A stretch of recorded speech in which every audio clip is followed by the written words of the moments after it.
It's been a long time. I've been feeling really good the last few weeks, and back into practice. Obviously, today was really the first actual skate with the guys together, and they put me on a line to get back into the rhythm, and felt good.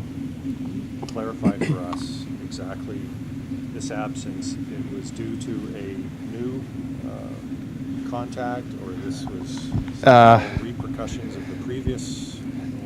It wasn't a new contact. It was after the game in Denver. I didn't feel good. Didn't feel right. I had a really rough night there after that game, and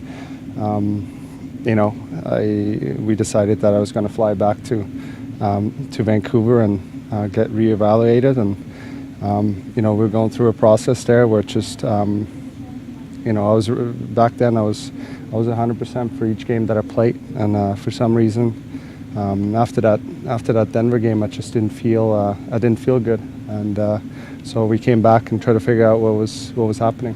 How frightening was it, the relapse or whatever you should call it? It's obviously scary, I think, for anybody, and things like that happen. It just you think you're 100%, and for some reason something happens, and you sort of get worried. But then nowadays there's through our team, through specialists that we worked with before, through the team, that I wanted to make sure that I get in touch with them, figure out what's happening, what's going on, and that was part of the previous concussion there, and that's something that happens. Sven, you're a pretty cerebral guy. What kind of have you learned from all this? Lots. I really educated myself.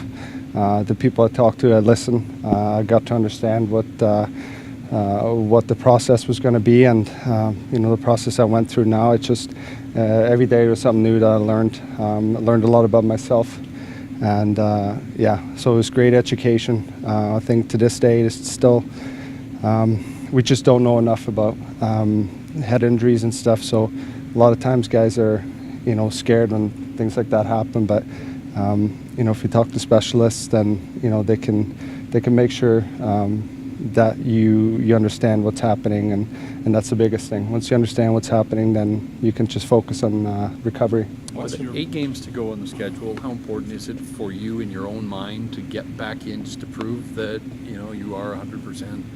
Yeah, and that's sort of that was my plan. Obviously, I wanted to come back, but I wanted to make sure I'm 100%, and I wanted to make sure that I go into a game with confidence, and that's the main thing. So as soon as now I'm ready to go. Pretty much, I'm ready to play, and obviously the team's been playing well. They've been winning some games, but as soon as coach tells me I'm in, I'm good to go. Do you think you have to prove anything to the organization though as well?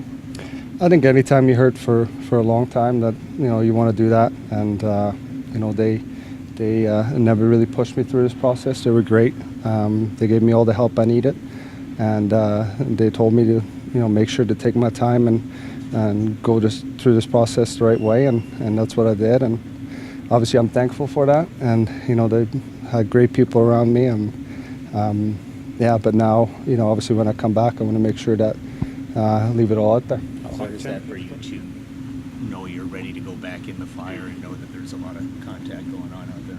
Yeah, it's part of hockey, I think. If I quite the break, and obviously the first game back is going to be different. But one of the things we were going through was playing with that confidence, knowing that you're just going into a game that it's still the game you love, still the game you know how to play, and things happen. That's part of it. But you don't want to go out there and worry about getting hit again. You want to play with confidence.